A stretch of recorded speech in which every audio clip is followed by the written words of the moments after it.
বলতেছি।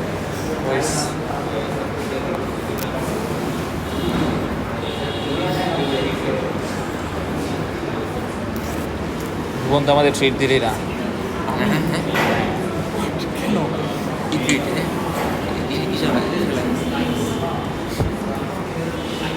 ভুবন বুঝছে না, বুঝছ ভাই?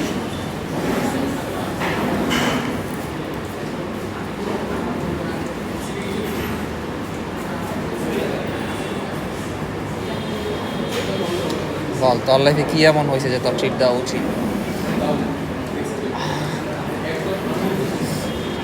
যদি আমি যেটা ভাবছি সেটা হয় তাহলে আমি যদি ভক্ত হয়ে যাবো, কি? যদি আমি যেটা ভাবছি সেটা হয় হ্যাঁ, আমি যদি ভক্ত হয়ে যাবো। তাও ঠিক। তবে তুই ছোট করতে পারো, যেমন সি সেকশনটা করতে পারো সম্ভবত। যা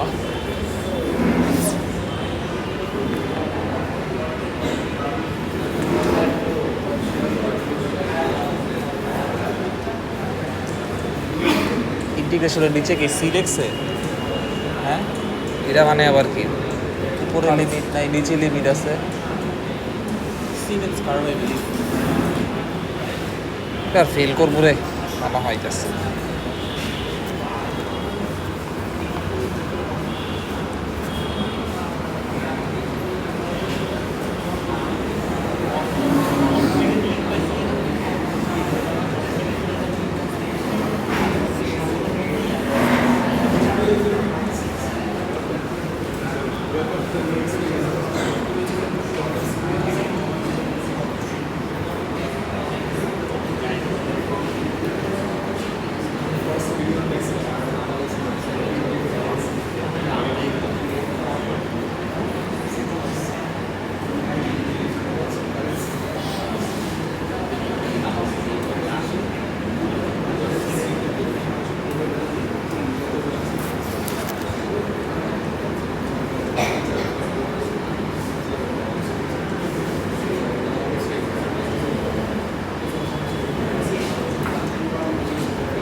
5 আসে 5 আসে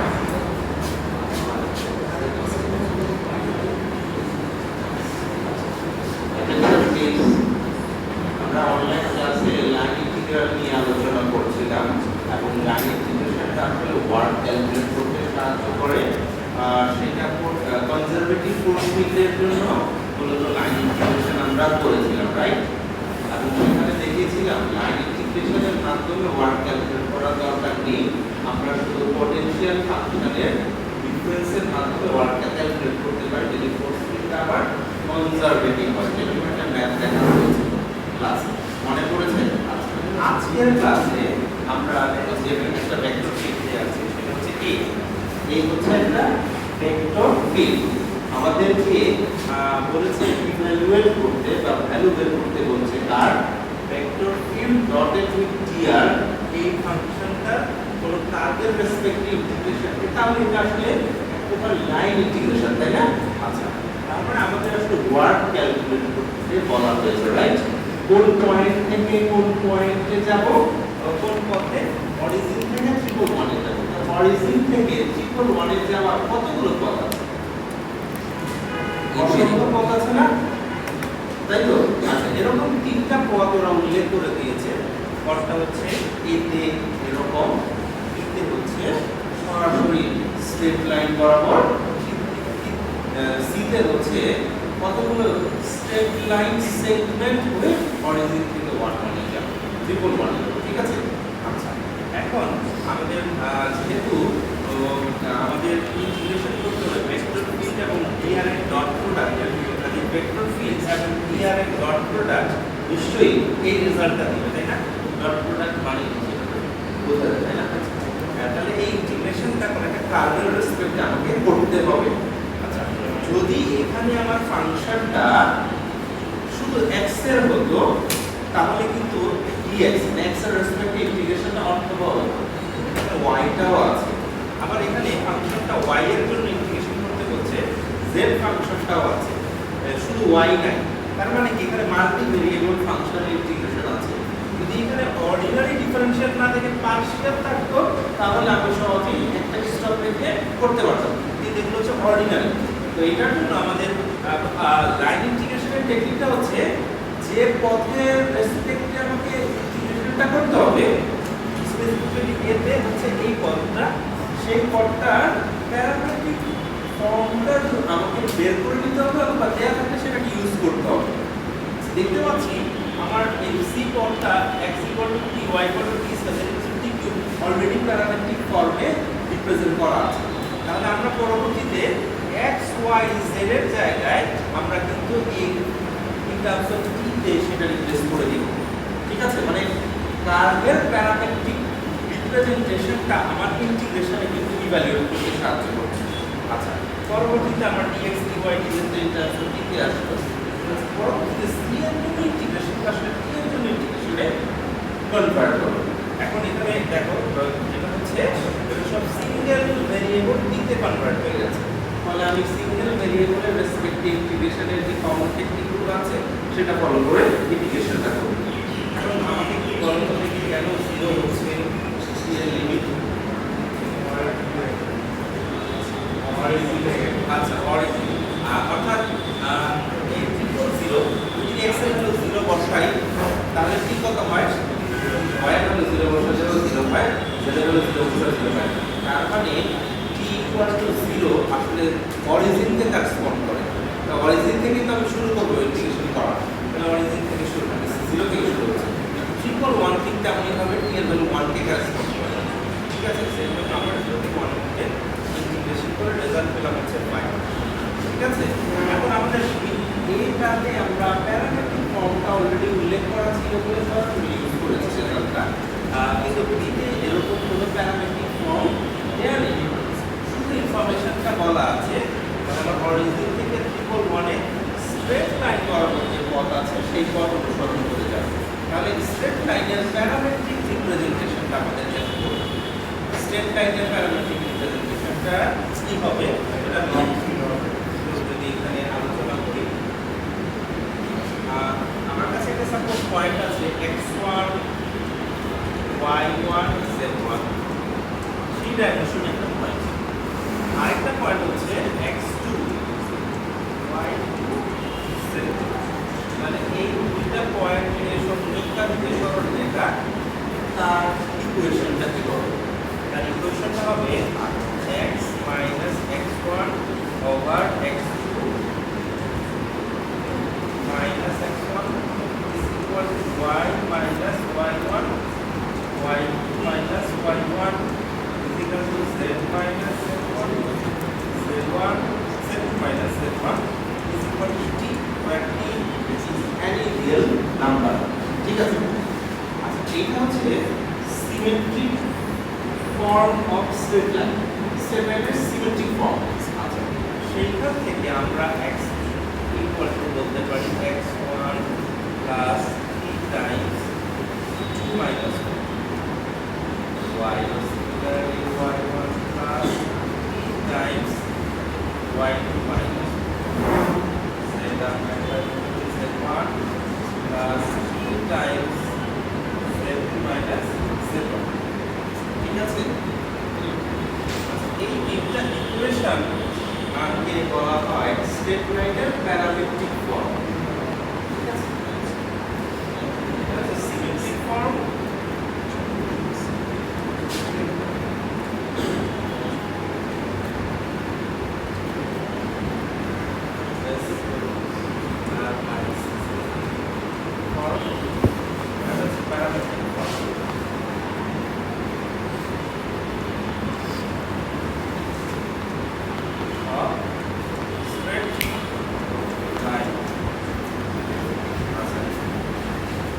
তাহলে আমার দুটো পয়েন্ট দেওয়া থাকলে সেটা প্যারামেট্রিক রিপ্রেজেন্টেশনটা এই ফর্মুলা ব্যবহার করে আমরা লিখে দিতে পারি, তাই না? আর এখানে অরিজিন আছে আর ট্রিপল 1 আছে, সেটার প্যারামেট্রিক রিপ্রেজেন্টেশনটা কি হবে? তার আগে সিমেট্রিক রিপ্রেজেন্টেশনটা দরকার। x - 0 y - 0 z - 0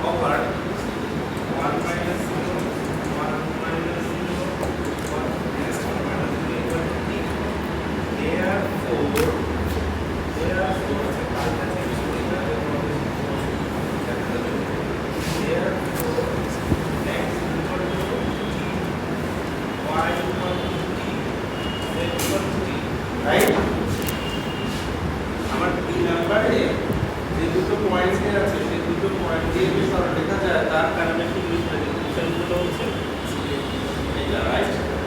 are similar to এ এর সাথে সিমিলার, জাস্ট পার্থক্য হচ্ছে টি স্কয়ার টি কিউব না, এখন সবগুলো টি।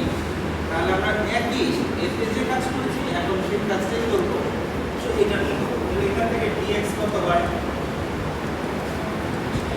dy কত হয়, dz হচ্ছে এই ইনফরমেশনস গুলো আমার a ডট dr এর এক্সপ্রেশনে বসাবো, অর্থাৎ integration c a dot r এর মানে হচ্ছে integration c x square plus y dx।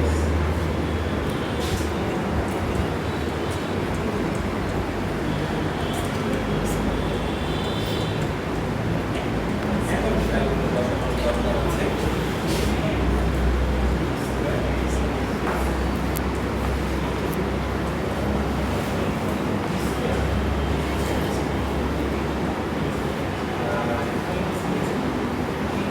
আচ্ছা ম্যাথ স্যার রেকর্ডিং আছে না কই দিছিল মনে আছে তো? এখন আমরা টি এর লিমিট কত থেকে শুরু করব? সেই জায়গায় থাকবো না। আমরা টি এর 0 থেকে শুরু করব। কেন 0 থেকে শুরু করব? টি 0 হচ্ছে 0 0 আর কি আমরা আর টি এর ভ্যালু 0 বসালে সেই অরিজিন থেকে Origin থেকে আসছে। 0 দিয়ে শুরু করব 1, তারপরে হচ্ছে ট্রিপল 1 এর জন্য 1 আর টি 1 দিয়ে শুরু করব, ট্রিপল 1 এ শেষ করব, তাই তো? কারণ টি এর ভ্যালু 1 বসালে এটা আসবে। রিভার্স কি চিন্তা করতে পারো যে x এর ভ্যালু y এর ভ্যালু যেটা 1 বসালে টি এর ভ্যালু 1 হয়। সো ট্রিপল 1 আসলে টি এর ভ্যালু 1 কে ট্রান্সফর্ম করে x ওভার। দেন এটা ইন্টিগ্রেশন করে একটা রেজাল্ট আসবে 13/3 না 13/3। আচ্ছা, তোমরা আমাকে একটু গল্প দেখি, a তে যে রেজাল্ট পেলা b তে ডিফারেন্ট রেজাল্ট পেলা না? হ্যাঁ তার মানে ভিন্ন পথে ভিন্ন পরিমাণ কাজ হলো। তাহলে আমার a ভেক্টর ফিল্ডের পরিচয়টা কি হবে এখন? এটা নন কনজারভেটিভ না হ্যাঁ, ভেক্টর ফিল্ডটা নন কনজারভেটিভ। তাহলে তোমরা প্রথমেই হয়তো একটু চেক করতে পারো এটা কার্ল 0 হয় কি হয় না। অবশ্যই 0 হবে না, কার্ল অফ a নন 0 হবে। আমাদের সি নাম্বারটা এখন শুধুমাত্র বাকি আছে। তোমাদের বি পর্যন্ত সবাই করেছো, পিছনে বি পর্যন্ত সবার শেষ। আচ্ছা, তাহলে বি বোঝা হয়ে গেলে কিন্তু আসলে সি বাকি থাকে না। কিন্তু তুমি দেখো আমার আসলে এখন সি তে বলা হলো তিনটা স্ট্রেট লাইন সেগমেন্ট হয়ে অরিজিন থেকে 1 1 এ যাবে। প্রথমেই আমার অরিজিন থেকে 1 0 0 তে যাবে। এটা একটা পথ, এই পথটা আসলে সরল রেখা বরাবর, এই পথটা স্ট্রেট লাইন বরাবর, এই পথটা আমি C1 পাবো। দেন এখান থেকে 1 1 0 তে যাবো, সেটা একটা স্ট্রেট লাইন বরাবর, সেই পথটাকে আমি C2 বসাবো। দেন এখান থেকে সর্বশেষ ট্রিপল 1 এ যাবো, এটা স্ট্রেট লাইন বরাবর, এটা আমি C3 পথ বসাবো। এখন তাহলে তোমরা বলো তো দেখি কি কি কাজ করতে হবে। তিনটা স্ট্রেট লাইন C1 এর যেহেতু C1 টা একটা স্ট্রেট লাইন, এর প্যারামেট্রিক রিপ্রেজেন্টেশনটা বের করতে হবে। কিভাবে বের করব? b তে যেভাবে বের করব। পরে আমি b তে যে ইন্টিগ্রেশনটা করেছি সেই ইন্টিগ্রেশনটা C1 পথের জন্য করতে হবে, তাই না? করে আমি একটা রেজাল্ট পাবো। ঠিক তেমনই হবে C2 পথের প্যারামেট্রিক রিপ্রেজেন্টেশনটা ব্যবহার করে C2 এর জন্য ইন্টিগ্রেশন করতে হবে, তাই না? সিমিলারলি C3 এর প্যারামেট্রিক রিপ্রেজেন্টেশনটা বের করে C3 কার্ভের জন্য আমাকে লাইন ইন্টিগ্রেশন করতে হবে। দেন সবার শেষে এই রেজাল্টগুলোকে যোগ করতে হবে, অ্যাকুমুলেট করতে হবে। কারণ আমার C তো আসলে C1 আর C2 C3 এর অ্যাডিশন, তাই না? আমাকে অ্যাকুমুলেট করতে হবে। তাহলে তোমরা যেহেতু বিটা অলরেডি একবার করেছো, এই বি এর কনসেপ্টটা এখানে কয়বার অ্যাপ্লাই করতে হবে? তিনবার। তোমরা তিনবার করে অ্যাডিশন করে আমার রেজাল্টটা পাবো। 5 আর 6 আবার একটু চেক করে দেখো বিটের রেজাল্টটা কত ছিল।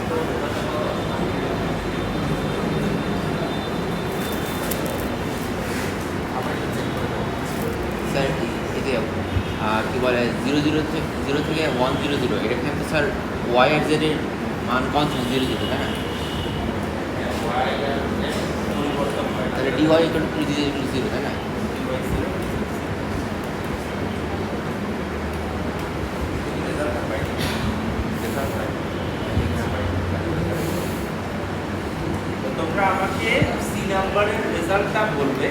ক্যালকুলেশন করে প্রথমে C1 এর জন্য ইন্টিগ্রেশন করে কত রেজাল্ট আসে সেটা বলো, দেন C2 এর জন্য, দেন C3, তারপরে অ্যাড করে দিলেই হবে। C1 এর জন্য 1 আসে। আচ্ছা, তোমাদের হচ্ছে পড়ে ফেলেছো অলরেডি যে C1 পথে কাজের পরিমাণ হচ্ছে 1 জুল, C3 পথে কাজের পরিমাণ তো বের করছো 0 হবে। 0 হবে, তাই না? C2 পথে কাজের পরিমাণ অলরেডি বের করেছো তোমরা, সেটা 0 হবে। তার মানে C2 পথে কোনো কাজ হচ্ছে না, তো C3 পথে কাজের পরিমাণ 5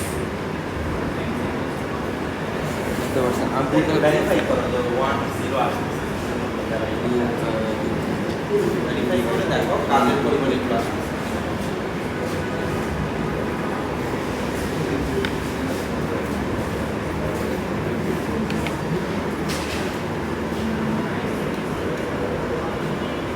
স্যার 23/3 হবে স্যার, 23/3, এটা টোটাল রেজাল্ট আসছে 23/3 টোটালটা 8/3, হ্যাঁ। C3 কত? C3 20/3।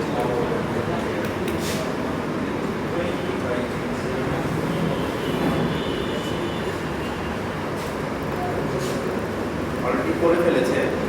দেখো C3 পথের জন্য কাজের পরিমাণ 20/3 জুল হবে। তাহলে এখন তিনটাকে অ্যাড করে দিলে কাজের পরিমাণ টোটাল কত হচ্ছে 1 প্লাস 0 প্লাস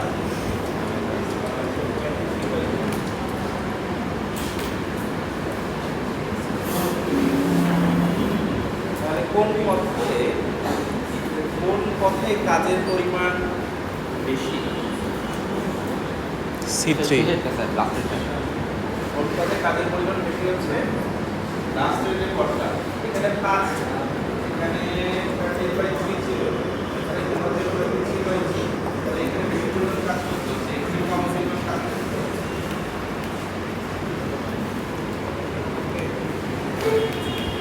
আচ্ছা, এই ম্যাথে কারো কোনো অসুবিধা আছে? পরের ম্যাথটা চলে গেল। হ্যাঁ sir, that's a paths of list work কী করে বের করে? সবচেয়ে কম ওয়ার্কের পাথ এটা কী করে বের করে? আচ্ছা, এখানে অন্য একটা পাথ থাকতে পারে, সেটার জন্য তাহলে আমাদের অন্যান্য কনসেপ্টগুলো লাগবে। যে এখানে তোমার ক্যালকুলাসের কনসেপ্ট, ম্যাক্সিমাম বা মিনিমাম কনসেপ্ট, তারপর যোগাশ্রী প্রোগ্রামিংয়ের ওইগুলো চলে আসবে। Linear programming.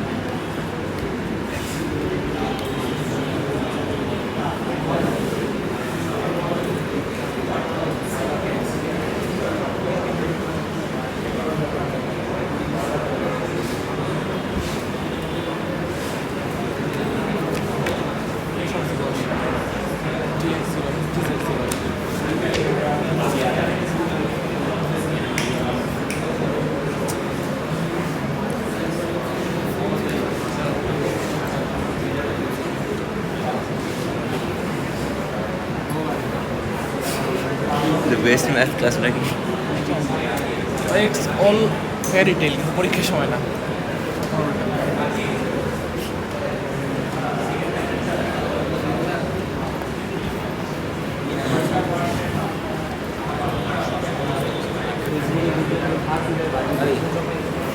ছবি তুলে পাঠাচ্ছি।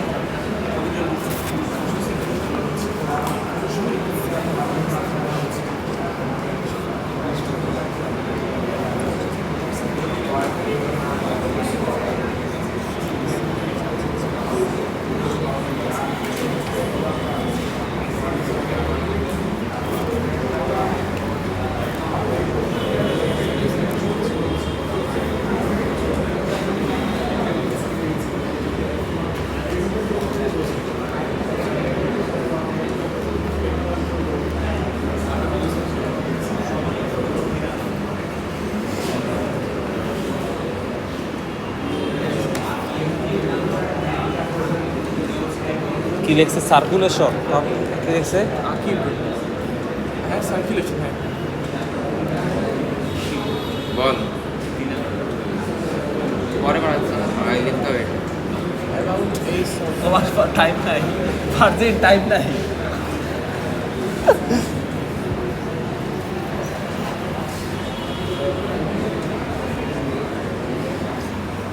অ্যাবাউট অ্যাবাউট কি লিখছে? সার্কেল এই আচ্ছা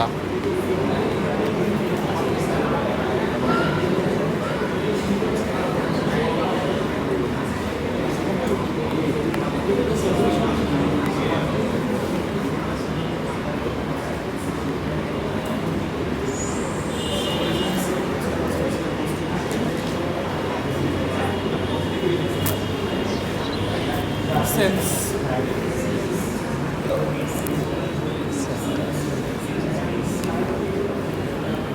center at the origin. সেন্টারে রয়েছে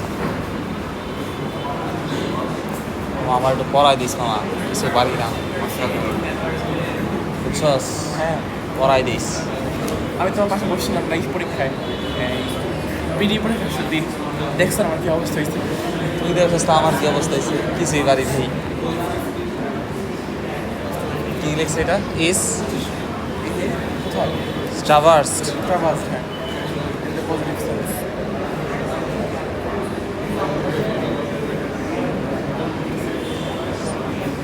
ট্রাভার্সড ইন দা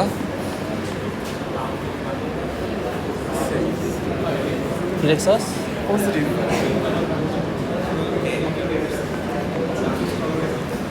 বোর্ডে আরেকটা ম্যাপ লেখা আছে আর সেই ম্যাপে তোমাদেরকে একটা ভেক্টর ফিল্ড দেয়া আছে সেই ভেক্টর ফিল্ডের জন্য কোনো একটা সার্কেল বরাবর আমাকে সার্কুলেশনটা বের করতে বলা হয়েছে ঠিক আছে ভেক্টর ফিল্ডের সার্কুলেশন অ্যারাউন্ড দ্য সার্কেল এটা বের করতে বলা হয়েছে আসলে সার্কেলের পরিসরটা কি সার্কেলটা আসলে অরিজিনে আছে সেন্টারটা এবং তার রেডিয়াস হচ্ছে আমার 2 এবং সিটা মানে যেটা সার্কেল সেই সি সার্কেলটা আসলে পজিটিভ সেন্সে আসলে রোটেট মানে পজিটিভ সেন্সে সিটাকে কভার করতে হবে মানে সি বরাবর যদি আমি মুভ করি পার্টিকেলটাকে তাহলে ভেক্টর ফিল্ডে তাহলে অ্যান্টি ক্লকওয়াইজ ডিরেকশনে মুভ করতে হবে অ্যান্টি ক্লকওয়াইজ ডিরেকশনটাই আসলে পজিটিভ ডিরেকশন হতে যাবে আর এখন প্রশ্ন হচ্ছে circulation of any vector field around any circle around any curve is nothing but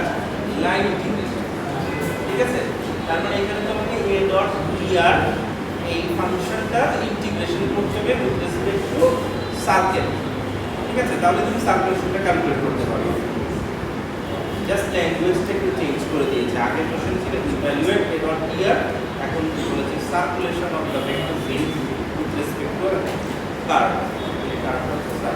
তাহলে এটার জন্য আমরা কিভাবে অ্যাপ্রোচ করতে পারি এটা একটু চিন্তা করো আমি একটা অ্যাড্রেসটা নিয়ে ফেলি 121 22 23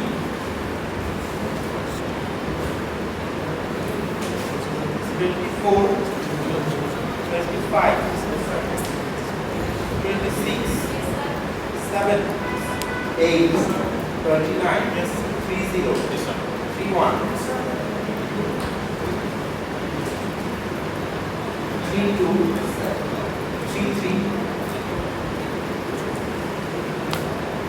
34 5 yes sir 6 7 8 yes sir 39 41 42 43 44 45 45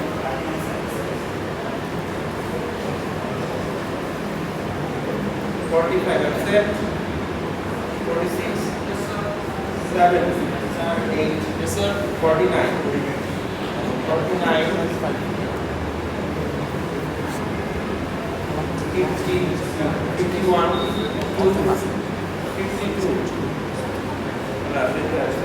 53 4 5 6 56 57 8 58 59 60 61 62 63 63 64 65 66 65 goodbye 66, 7, 8, 9, 70, 70, sir yes sir yes sir 71, yes sir and 72, 72, 73, 74, 74 also, 75, 75, একটু জোরে দিতে পারো না 76, 75 কে ছিল তাহলে 77, 8, 79, 79, 80, 81, 82,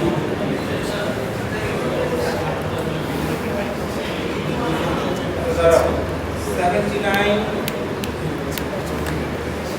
80, 81, 82,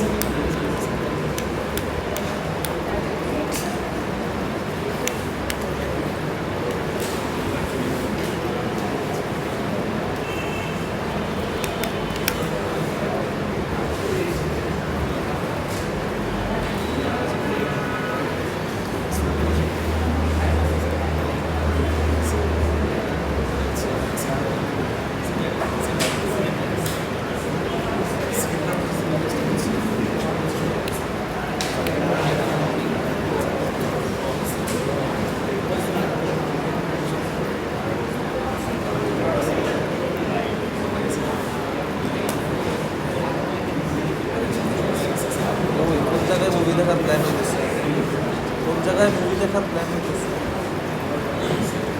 কার সাথে যাবা আমার সাথে লাভ নাই। বোন হাসতেছে ভাবতেছে কি বলে ছেলেগুলো সব গরিব কিছুই করতে পারবো না জীবনে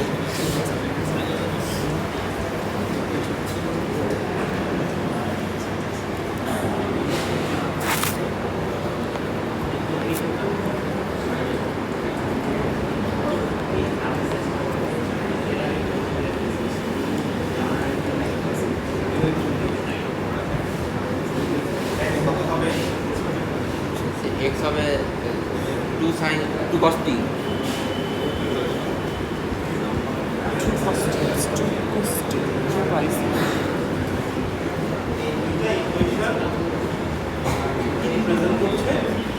সাইকেল সার্কেলের প্যারামেট্রিক ফর্মকে ইকুয়েশন রিপ্রেজেন্ট করছে যেটা হচ্ছে কার্টেসিয়ান ফর্মে তাহলে আমরা এই ফর্মেশনগুলো আমরা মেকানিক করতে পারি করতে রেজাল্ট চলে আসছে কত আসছে স্যার ইন্টিগ্রেশনটা ভুলে গেছি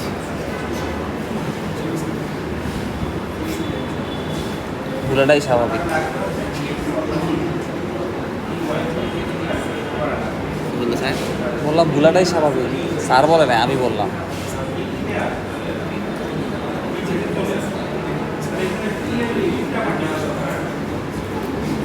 কি 0 থেকে 2 পাই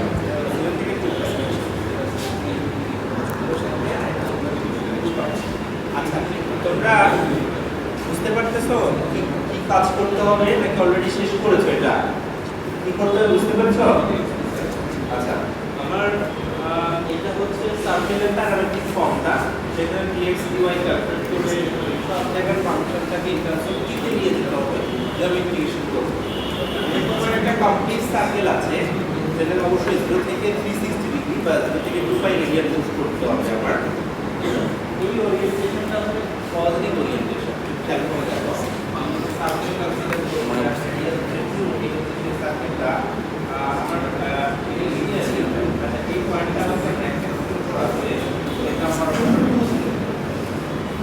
y এর উপর আছে কি ভ্যালু 0 চুজ করে দেখো 0 চুজ করলে কত পাবা cos 0 হচ্ছে 1 sin 0 হচ্ছে 2 ইনিশিয়ালি এই জায়গায় আছে এভাবে ধরো 0 এভাবে বাড়াও এভাবে বাড়াতে থাকলে কোথায় যাবা ধরো 90 ডিগ্রিতে নিয়ে গেলাম তাহলে এটা 0 হবে এটা হবে 2 তাহলে এই জায়গায় আছে তার মানে t এর ভ্যালু বাড়ালে প্যারামিটারের ভ্যালু ইনক্রিজ করলে আমার 20 থেকে 02 তে আসে তার মানে আমার এইটা হচ্ছে পজিটিভ ডিরেকশন বা অ্যান্টি ক্লকওয়াইজ ডিরেকশন সার্কেলের জন্য এত চিন্তা করা লাগে না, সার্কেল আঁকতে দিয়ে দেখুন জিরো থেকে আমরা 2 পাই পর্যন্ত ইউজ করলে রেজাল্টটা পাওয়া যাবে।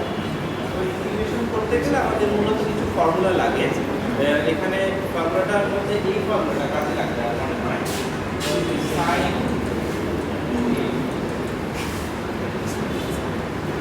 2 sin a cos a। এই ফর্মেটটা কিভাবে লিখে দিতে পারবো? দেন এটা ইন্টিগ্রেশন তুমি জানো মাইনাস cos বাই cos। আরেকটা ফর্মুলা কাজে লাগে কত এটা 2 whole square.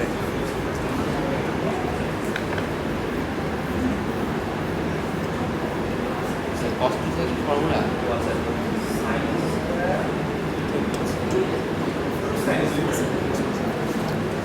One minus cos 2a।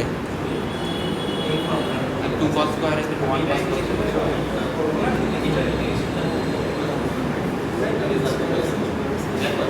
আশা করি এই দুটার আইডেন্টিটি ব্যবহার করে ম্যাথটা করার পর 8 পাই আসছে। ফর্মুলা বলে দিলাম দেখো মনে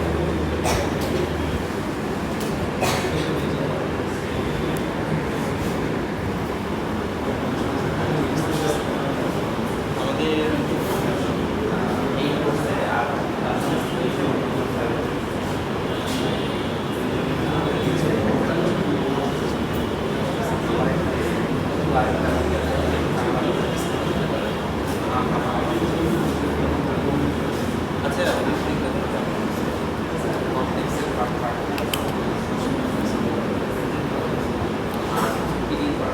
ভালো হয় নাই স্যার।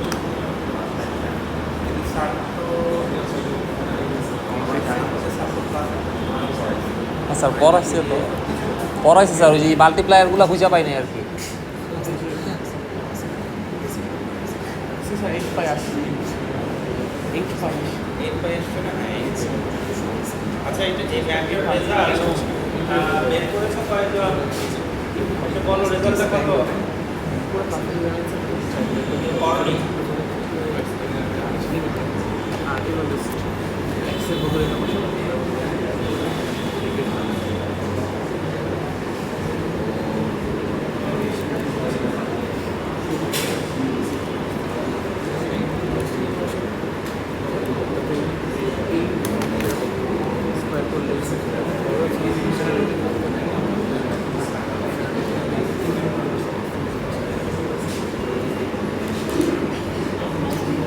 হ্যাঁ স্যার 8 পাই আসছে 8 পাই আচ্ছা 8 পাই আসছে 8 পাই হবে রেজাল্ট, ঠিক আছে? 8 পাই আসবে। তো তোমরা আজকের ক্লাসে যে ভেক্টর ফিল্ডের জন্য ওয়ার্ক ক্যালকুলেট করা শিখলাম, সেই ভেক্টর ফিল্ডটা কি ধরনের? এটা হচ্ছে নন কনজারভেটিভ। নন কনজারভেটিভ ভেক্টর ফিল্ডের জন্য। আচ্ছা এখানে যেহেতু রেজাল্ট 8 পাই আসছে, সেইটা কি সেই কথাটাকে সাপোর্ট করছে না? জি স্যার, হ্যাঁ কনজারভেটিভ হলে 0 আসতো, ক্লোজড কার্ভে 0 আসতো। জি স্যার। তার মানে এটা কনজারভেটিভ।